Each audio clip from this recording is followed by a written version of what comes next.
Assalamualaikum warahmatullahi wabarakatuh. Video ini dibuat untuk memenuhi tugas kuliah daring mata kuliah evaluasi perairan yang diampu oleh Bapak Zainul Mutakin, SSI, MSI. Kami dari kelompok 2 akan menyampaikan materi tentang bentos. Saya Muhammad Salahuddin sebagai pemateri awal dan nanti akan disambung oleh Rifki Fauzi sebagai pemateri yang kedua. Apa itu bentos? Bentos merupakan organisme yang melekat atau beristirahat pada dasar perairan atau di permukaan substrat dasar perairan. Definisi bentos adalah semua organisme hidup pada lumpur, pasir, batu, kerikil, maupun sampah organik baik di dasar perairan laut, danau, kolam, ataupun sungai merupakan hewan melata, menetap, menempel, memendam, dan meliang di dasar perairan tersebut. Selanjutnya yaitu ragam bentos. Berdasarkan ukurannya dibedakan menjadi 3, yaitu yang pertama makrobentos, yang kedua mesobentos, dan yang ketiga mikrobentos. Makrobentos merupakan organisme yang hidup di dasar perairan dan tersaring oleh saringan yang berukuran mata saring 1,0 kali 1,0 mm atau 2,0 kali 2,0 mm yang pada pertumbuhan dewasanya berukuran 3 sampai 5 mm. Yang kedua yaitu mesobentos, merupakan organisme yang mempunyai ukuran 0,1 sampai 1,0 mm. Yang ketiga yaitu mikrobentos, yaitu merupakan organisme yang mempunyai ukuran kurang dari 0,1 mm. Misalnya yaitu berdasarkan kebiasaan makan. Yang pertama ada filter feeder, yang kedua ada deposit feeder. Filter feeder adalah hewan yang menyaring partikel-partikel detritus yang masih melayang di dalam perairan. Deposit feeder adalah hewan bentos yang memakan partikel-partikel detritus yang telah mengendap pada dasar perairan.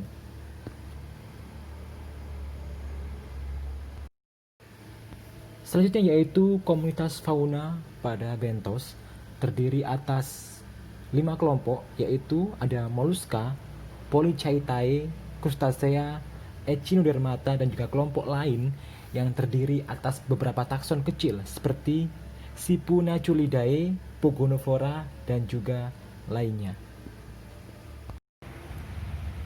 Beberapa manfaat dari zooplankton adalah merupakan nutrisi yang baik bagi makanan ikan dan juga sebagai indikator pencemar dari suatu perairan. Menurut saya, poin terpenting dari bentos adalah dapat dijadikan standar layak atau tidak layaknya suatu perairan.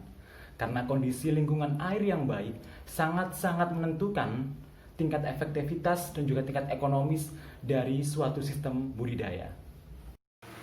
Selanjutnya yaitu makrozoobentos sering digunakan sebagai indikator atau penentu dalam suatu kualitas air dan akan mempermudah serta penafsiran tentang keadaan lingkungan perairan. Suatu perairan yang sehat atau yang belum tercemar akan menunjukkan jumlah individu yang seimbang dari hampir semua spesies yang ada. Sebaliknya, suatu perairan tercemar, penyebaran jumlah individu tidak merata dan cenderung ada spesies yang mendominasi. Dalam mengkaji kondisi perairan, pengukuran keanekaragaman jenis organisme sering lebih baik dalam pengukuran daripada pengukuran bahan-bahan organik secara langsung. Makrozoobentos sering dipakai karena bentos sangat peka terhadap lingkungannya dan pergerakannya juga cukup lambat. Beberapa contoh makrozoobentos berdasarkan kepekaannya terhadap bahan pencemar. Yang pertama ada jenis intoleran, yang kedua ada jenis fakultatif, dan yang ketiga ada jenis toleran. Jenis intoleran merupakan kisaran toleransi yang sempit terhadap pencemaran dan tidak tahan terhadap tekanan lingkungan, sehingga hanya hidup dapat berkembang di perairan yang belum ada sedikit tercemar. Selanjutnya yaitu jenis fakultatif, dapat bertahan hidup terhadap lingkungan yang agak lebar antara perairan yang belum tercemar sampai dengan tercemar, sedang, dan masih dapat hidup pada perairan yang masih tercemar cukup berat. Selanjutnya yaitu jenis toleran, merupakan mempunyai daya toleran yang lebar sehingga dapat berkembang mencapai kepadatan. Selanjutnya yaitu jenis toleran. Jenis toleran mempunyai daya toleran yang lebar sehingga dapat berkembang mencapai kepadatan tertinggi dalam perairan yang tercemar berat. Oleh karena itu, untuk mengetahui kehadiran atau ketidakhadiran organisme pada lingkungan perairan digunakan indikator yang menunjukkan tingkat atau derajat kualitas suatu habitat. Slide selanjutnya yaitu peranan bentos dalam suatu ekosistem. Yang pertama yaitu mendaur ulang bahan organik dan membantu proses mineralisasi dalam komunitas perairan.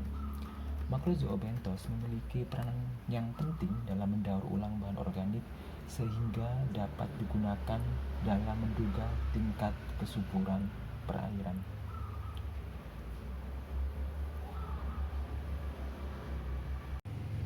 Peranan yang kedua yaitu mempunyai kedudukan yang penting dalam rantai makanan.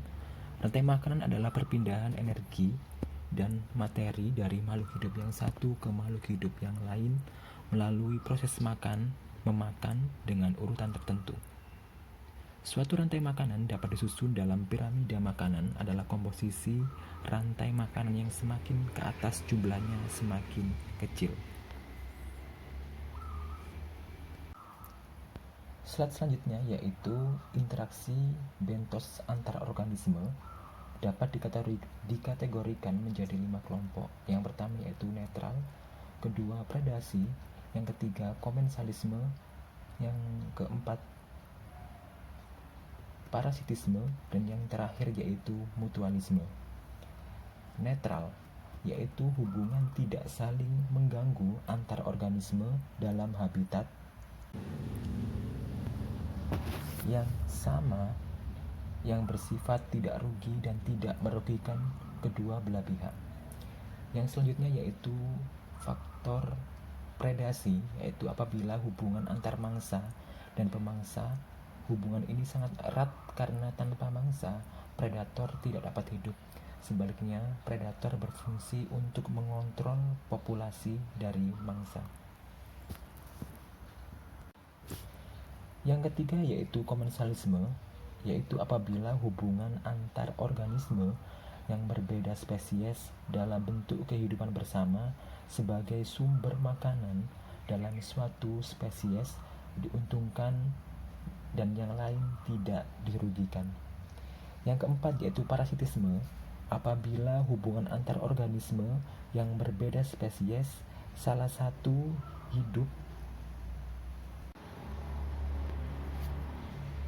pada organisme mengambil makanan dari inang sehingga bersifat merugikan mangsanya.